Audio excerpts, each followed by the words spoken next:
ಎಲ್ಲ ಮಾಧ್ಯಮದವರಿಗೆ ಈ ಮುಂಜೆಯ ನಮಸ್ಕಾರಗಳನ್ನು ಸಲ್ಲಿಸ್ತಾ ಇದ್ದೀನಿ. ತಮಗೆಲ್ಲರಿಗೂ ಗೊತ್ತಿರೋ ಹಾಗೆ ಇವತ್ತು ಕಲಬುರಗಿ ಜಿಲ್ಲೆ ಏನು ಯಾವ ಮಟ್ಟಿಗೆ ಸಾಗ್ತಾ ಇದೆ ಅಂತಂದರೆ, ನಿನ್ನೆ ತಾನೇ ಮಹಾರಾಷ್ಟ್ರದ ಕಲ್ಯಾಣ ಊರಲ್ಲಿ ಬ್ಲಾಕ್ ಕಾಂಗ್ರೆಸ್ ಅಧ್ಯಕ್ಷರಾದ ಲಿಂಗರಾಜ್ ಕಣ್ಣಿಯವರು ಅರೆಸ್ಟ್ ಆಗಿದ್ದಾರೆ. ಡ್ರಗ್ ಮಾಫಿಯಾ ಯಾವ ಮಟ್ಟಿಗೆ ನಮ್ಮ ಕಲಬುರಗಿಯಲ್ಲಿ ಸಾಗ್ತಾ ಇದೆ ಅಂತಂಬುದು ಇವತ್ತು ಕಾಣ್ತಾ ಇದೆ. ಇನ್ನೂ ಇದ್ರ ಬಗ್ಗೆ ಹಿಂದುಗಡೆ ಯಾರ್ಯಾರಿದ್ದಾರೆ, ಏನೇನು ಕುತೂಹಲ ಇದೆ ಎಂಬುದು ಸರ್ಕಾರನ ಇದಕ್ಕೆ ಉತ್ತರ ಕೊಡಬೇಕಂತ ನಾನು ಮಾಧ್ಯಮದವರಿಗೆ ಹೇಳೋದು ಬಯಸ್ತಾ ಇದ್ದೀನಿ. ಯಾಕೆ ಈ ಮಾತು ಹೇಳ್ತಿದ್ರೆ ಅಂದರೆ, SSLC ಫಲಿತಾಂಶ ಅದೆಲ್ಲ ಯಾಕೆ ನಾವು ಹಿಂದೇಟಾಗ್ತಿದ್ವಿ ಅಂತಂದರೆ, ಇಂಥವೆಲ್ಲ ಏನು ಡ್ರಗ್ಸ್ ದಂಧೆಗಳು, ಗಾಂಜಾ ದಂಧೆಗಳು ಇಂಥವೆಲ್ಲ ಬೆಳಕಿಗೆ ಬೇರೆ ರಾಜ್ಯದವ್ರು ಹಿಡಿತಾರೆ, ನಮ್ಮ ರಾಜ್ಯದವ್ರು ಮಾತ್ರ ಯಾರೂ ಹಿಡಿಯೋದಿಲ್ಲ. ಯಾಕಂದ್ರೆ ಸರ್ಕಾರ ಅವಧಿ ಇರೋದ್ರಿಂದ ಇದಕ್ಕೆ ಯಾವುದೇ ರೀತಿಯಿಂದ ಕೂಡ ಆ ಕಾರ್ಯಕರ್ತರಪ್ಪ ನಮ್ಮವರು ಅಂತೇಳಿ ಅವ್ರಿಗೆ ಯಾರಿಗೂ ಕೂಡ ಹಿಡಿಯೋಂಥದ್ದು ಶಕ್ತಿ ಇಲ್ಲಿ ಕಾನೂನು ವ್ಯವಸ್ಥೆ ಈ ಥರ ನಮ್ಮ ರಾಜ್ಯದಲ್ಲಿ ಮತ್ತು ನಾವು ವಿಶೇಷವಾಗಿ ಕಲ್ಯಾಣ ಕರ್ನಾಟಕ ಏನು ಹೆಸರಿಗೆ ಕಲ್ಯಾಣ ಇದೆ, ಹೆಸರಿಗೆ ಮಾತ್ರ ಕಲ್ಯಾಣ ಉಳಿದಿದೆ ವಿನಃ ಇವತ್ತು ಮರ್ಡರ್ಗಳು ನೋಡ್ತಾ ಇದ್ದೀರಿ, ಇವತ್ತು ದರೋಡ, ಇವತ್ತು ಲೂಟಿ, ಇವತ್ತು ರಾಬರಿ ನೋಡಿದ್ರಿ, ಬಂಗಾರ ದುಕಾನ 5-5 kg ಇಂಥವೆಲ್ಲಕ್ಕೆ ಇವತ್ತು ಕಾನೂನು ವ್ಯವಸ್ಥೆ ಎಲ್ಲಿ ಹೋಗ್ತಾ ಇದೆ, ಹದಿಗೆಟ್ಟು ಹೋಗ್ತಾ ಇದೆ ಅಂದರೆ, ಈ ಬೇರೆ ರಾಜ್ಯದಲ್ಲಿ ಹಿಡಿದ ಮೇಲೆ ಬೆಳಗ್ಗೆ ಬಂದ ಮೇಲೆ ನಾವು ಮಾತಾಡೋಂಥ ಸಂದರ್ಭ ನಾವು ಕಾಣ್ತಾ ಇದ್ದೀವಿ.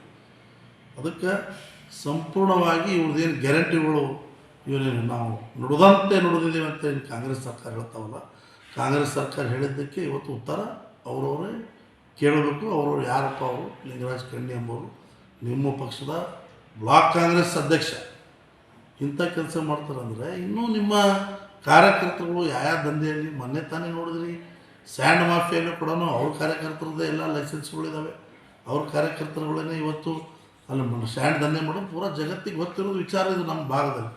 ಇಂಥವೆಲ್ಲ ಅನೇಕ ವಿಚಾರಗಳು ಇವತ್ತು ಕಾಂಗ್ರೆಸ್ ಸರ್ಕಾರ ಸಂಪೂರ್ಣವಾಗಿ ಆಡಳಿತವನ್ನು ಎಲ್ಲ ಒಂದು ಅಧಿಕಾರಿಗಳಿಗೆ ಕೈಗೊಂಬೆ ಥರ ನೋಡ್ತಾ ಇದ್ದಾರೆ. ಮತ್ತು ಎಲ್ಲ ಅಧಿಕಾರಿಗಳು ಕೂಡ ಕಣ್ಮುಚ್ಚಿ ಕೂತಿದೆ. ಕಾನೂನು ವ್ಯವಸ್ಥೆ ಎಲ್ಲ ಸಂಪೂರ್ಣವಾಗಿ ಹದಿಗೆಟ್ಟು ಹೋಗಿದೆ.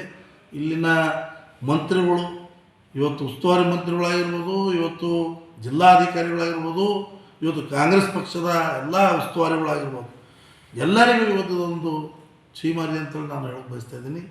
ಇಂಥ ಒಂದು ದಂಧೆ ನಾವು ಬರೀ ಮೂವಿಗಳಲ್ಲಿ ನೋಡ್ತೀವಿ, ಫಿಲಿಮ್ಗಳಲ್ಲಿ ನೋಡ್ತೀವಿ.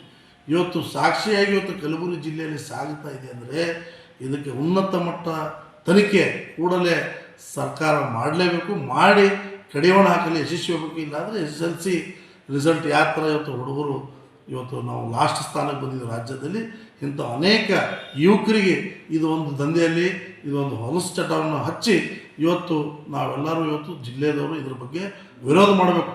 ಇದು ನಮ್ಮ ಪಕ್ಷ ಅಂತಲ್ಲ, ಎಲ್ಲ ಪಕ್ಷರು ಪಕ್ಷಾತೀತವಾಗಿ ಇಂಥ ಒಂದು ಡ್ರಗ್ಸ್ ದಂಧೆ ಯಾರೇ ಮಾಡ್ತಾರೋ ಅವ್ರಿಗೆ ಕಠಿಣವಾದಂಥ ಕ್ರಮ ಜರುಗಿಸ್ಬೇಕು ಮತ್ತು ಕಠಿಣವಾದಂಥ ಶಿಕ್ಷೆ ಆಗಬೇಕಂತೇಳಿ ನಾವೆಲ್ಲರೂ ಆಗ್ರಹ ಮಾಡಬೇಕು. ಇಲ್ಲವಾದರೆ ಇವತ್ತು ಏನು ಕಾನೂನು ವ್ಯವಸ್ಥೆ ವಿರುದ್ಧ ಇವತ್ತು ನಾವು ಕಮಿಷನರ್ ಆಫೀಸ್ ಆಗಿರ್ಬೋದು, ಇವತ್ತು SP ಆಫೀಸ್ ಆಗಿರ್ಬೋದು, ಸಂಪೂರ್ಣ ಇವತ್ತು ಗೃಹ ಮಂತ್ರಿಗಳು ಇಲಾಖೆ ಆಗಿರ್ಬೋದು, ಇವತ್ತು ನಾವು ಇಲ್ಲಿದ್ದಂಥ ಉಸ್ತುವಾರಿ ಮಂತ್ರಿಗಳು ಇಲಾಖೆ ಆಗಿರ್ಬೋದು, ಅವರು ಇದ್ದಂಥ ಕ್ಷೇತ್ರದಲ್ಲಿ ಇವತ್ತು ಈ ಥರ ನಡೀತಾ ಇದೆ ಅಂದರೆ, ಇವತ್ತು ನಿಜವಾಗಲೂ ಏನು ಮಾಡ್ತಾಯಿದ್ರಿ, ಏನು ಆಡಳಿತ ಮಾಡ್ತಾಯಿದ್ರಿ ಅಂತ ಇವತ್ತು ಪ್ರಶ್ನೆ ಇವತ್ತು ನಿಮ್ಮನ್ನೇ ಕೇಳ್ಕೋಬೇಕು ನೀವೇ ಅಂತೇಳಿ ನಾನು ತಮ್ಮ ಮಾಧ್ಯಮ ಮೂಲಕ ಹೇಳಲು ಬಯಸ್ತಾ ಇದ್ದೀನಿ. ಅದಕ್ಕೆ ಅತಿ ಶೀಘ್ರವಾಗಿ ಯಾರ್ಯಾರು ಹಿಂದುಗಡೆ ಇದ್ದಾರೆ ಅವರೆಲ್ಲರನ್ನ ಬಂಧಿಸಿ ಇವತ್ತು ನಮ್ಮ ಯುವಕರಿಗೆ ಮತ್ತು ಯಾರ್ಯಾರು ಡ್ರಗ್ಸ್ ದಂಧೆಯಲ್ಲಿ ಒಳಗಿದ್ದಾರೆ ಅವರು ಎಲ್ಲರಿಗೂ ಕೂಡ ಇವತ್ತು ಒಳಗೆ ಹಾಕಿ ನ್ಯಾಯ ಕೊಡಿಸ್ಬೇಕು ಈ ನಮ್ಮ ಜಿಲ್ಲೆಗೆ ಅಂತ ನಾನು ಕೋರ್ತಾ ಇದ್ದೀನಿ. ಅಂತಿದೆ, ಲೋಕಾಯುಕ್ತ ಅಂತಿದೆ, ಇಲ್ಲಾಂದರೆ CBI ಅಂತಿದೆ, ಇವೆಲ್ಲ ತನಿಖೆ ತಂಡಗಳು ಇವತ್ತು ತನಿಖೆ ಇಂಥ ಒಂದು ಪರಿಸ್ಥಿತಿ ಮಾಡಿ, ಡ್ರಗ್ಸ್ ಅಂದರೆ ಜೀವವಂತ ಕೆಲಸ. ಇವತ್ತು ಎಷ್ಟೋ ಜನ ಡ್ರಗ್ಸಿಗೆ ತಾವು ನೋಡ್ತಾ ಇದ್ದೀರಿ. ಈಗ ಇವತ್ತು ನಾವು ಕೇವಲ ದೊಡ್ಡ ದೊಡ್ಡ ಸಿಟಿಗಳಲ್ಲಿದೆ ಅಂತೇಳಿದ್ದು ನಾವು ವಿಚಾರ ಬರೀ ನಾವು ಮಾಧ್ಯಮ ಮೂಲಕ ಇವತ್ತು ಕೇಳ್ತಾ ಇದ್ವಿ. ಯಾಕೆ ಫಿಲ್ಮ್ ಆ್ಯಕ್ಟರ್ಸ್ಗಳು ಅರೆಸ್ಟ್ ಆಗಿದ್ರು ಡ್ರಗ್ಸ್ ದಂಧೆಯಲ್ಲಿ. ಇವತ್ತು ಕಲಬುರಗಿ ಜಿಲ್ಲೆಯಲ್ಲಿ ಫುಲ್ಲ ರಾಜಾರೋಷವಾಗಿ ಇವತ್ತು ಡ್ರಗ್ಸ್ ದಂಧೆ ನಡೀತಾ ಇದೆ. ನಮ್ಮ ಜಿಲ್ಲೆಯಲ್ಲಿ ಇದು ಮೊಟ್ಟ ಮೊದಲನೇ ಬಾರಿಗೆ ನಾನಿದು ಇಂಥ ಕೋಕಿನು ಪಿಕ್ಕಿನು ಸಿಕ್ಕಿದ್ದು ನೋಡಿದ್ದೀವಿ. ನಾವು ಗಾಂಜಾ ಅಂತ ಕೇಳಿದ್ದೀವಿ, ಅದು ಕೋಕಿನ್ ನಂಬೋದು ನಾವು ಬರೀ ಮೂವಿಗಳಲ್ಲಿ ನೋಡ್ತಾ ಇದ್ದೀವಿ ಇಲ್ಲಿ ಇದ್ದಂಥ ಜನರು. ಇವತ್ತು ಇಂಥ ಒಂದು ಡ್ರಗ್ಸ್ ದಂಧೆನೂ ನಮ್ಮ ಜಿಲ್ಲೆಯಲ್ಲಿ ನಡೀತಾ ಇದೆ ಅಂದರೆ ಕಾನೂನು ವ್ಯವಸ್ಥೆ ಯಾಕೆ ಕಣ್ಮುಚ್ಕೊಂಡು ಕೂತಿದ್ದೀರಿ? ಏನು ಮಾಡ್ತಾಯಿದ್ದೀರಿ ನೀವು? ಎದಕ್ಕೆ ಸರ್ಕಾರ ನಿಮಗೆ ಪಗಾರ ಕೊಡ್ತದೆ? ಯಾಕೆ ನೀವು ಸೆಲೆಕ್ಷನ್ ಆಗಿದ್ದೀರಿ? ಯಾಕೆ SP ಅಂತೇಳಿ ನಿಮ್ಗೆ ಮಾಡ್ತಾರೆ?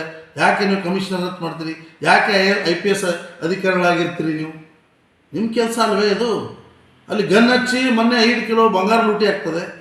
ಹಾಡಾಗಲ್ಲ ಇವತ್ತು ಮರ್ಡರ್ಗಳಾಗ್ತವೆ, 3 ಮರ್ಡರ್ಗಳು.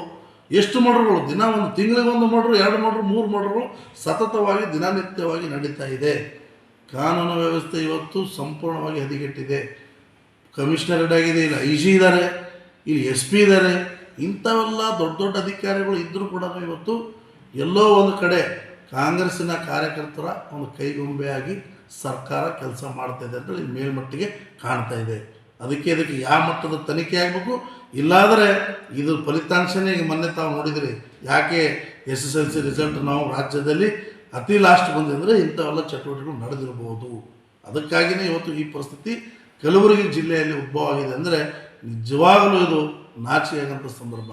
ಇವತ್ತು ಯಾವುದೇ ಸರ್ಕಾರ ಇಂಥವೆಲ್ಲ ಚಟುವಟಿಕೆಗಳ ಬಗ್ಗೆ ನಡೀತಾ ಇದೆ ಅಂದರೆ ಅವ್ರದ್ದೇ ಆದಂಥ ಒಬ್ಬ ಬ್ಲಾಕ್ ಅಧ್ಯಕ್ಷ ಅಂದರೆ ಸಂಪೂರ್ಣವಾದಂಥ ತಾಲೂಕು ಜವಾಬ್ದಾರಿ ಇರ್ತದೆ ಅವ್ರಿಗೆ.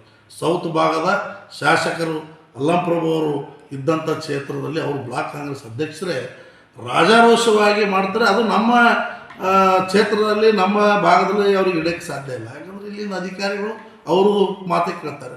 ಅದಕ್ಕಾಗಿ ಇವತ್ತು ಮಹಾರಾಷ್ಟ್ರದವ್ರು ಹಿಡಿದಿದ್ದಾರೆ. ಅಂದರೆ ನಾಚಿಕೆ ಆಗಬೇಕು. ಇದಕ್ಕೆ ಕಡಿವಾಣ ಹಾಕಲು ಸಂಪೂರ್ಣವಾಗಿ ನಾವು ಜನತಾದಳ ಪಕ್ಷ ಆಗಿರ್ಬೋದು ಅಥವಾ ಯಾವುದೇ ಪಕ್ಷದವರಾಗಿರ್ಬೋದು ಇವತ್ತು ಎಲ್ಲ ಯುವಕರಿಗೆ ನಾವು ಇದು ಯಾರೇ ಒಳಗಾಗಿದ್ದಾರೆ ಇದರಲ್ಲಿ ಕಡ್ಡಾಯವಾಗಿ ತಾವು ಮಾಧ್ಯಮದವರು ಕೂಡ ನಾನು ಆಗ್ರಹ ಮಾಡ್ತೀನಿ. ಯಾರೇ ಆಗಿರ್ಬೋದು ಅವರು ಇದ್ರ ಹೆಚ್ಚಿನ ರೂಪದಲ್ಲಿ ತಾವು ತೋರಿಸಿ. ಕಲಬುರಗಿ ಜಿಲ್ಲೆಯಲ್ಲಿ ಇದು ಮೊಟ್ಟ ಮೊದಲನೇ ಬಾರಿಗೆ ನಾವು ಕೇಳ್ತಾ ಇದ್ದೀವಿ. ಯಾಕಂದರೆ ನಾವು ಕೇವಲ ಮೂವಿಗಳಲ್ಲಿ ನೋಡ್ತಿದ್ದೀವಿ, ಡ್ರಗ್ಸು ಅದು ಇದು ಕೇಳ್ತೀವಿ. ಯಾವ ಥರ ಅಂತಂದ್ರೆ ಪೂರ ಕೆಮಿಕಲೈಸ್ ಮಾಡಿದಂಥದ್ದು. ಅದರಲ್ಲಿ ಹಾರ್ಟ್ ಚೋಕಪ್ ಆಗ್ತದೆ, ಬ್ರೈನ್ ಔಟ್ ಆಗ್ತದೆ, ಅದರಲ್ಲಿ ಸಂಪೂರ್ಣವಾಗಿ ಆರ್ಗೆನ್ಸ್ಗಳು ಫೇಲ್ ಆಗ್ತವೆ. ಈ ಥರ ಆಗೋದ್ರಿಂದ ಮೆಂಟಲ್ ಆಗಿಬಿಡ್ತಾರೆ. ಎಷ್ಟೋ ಜನ ಅದರಿಂದ ಹೊರಗಡೆ ಬರೋದಿಲ್ಲ.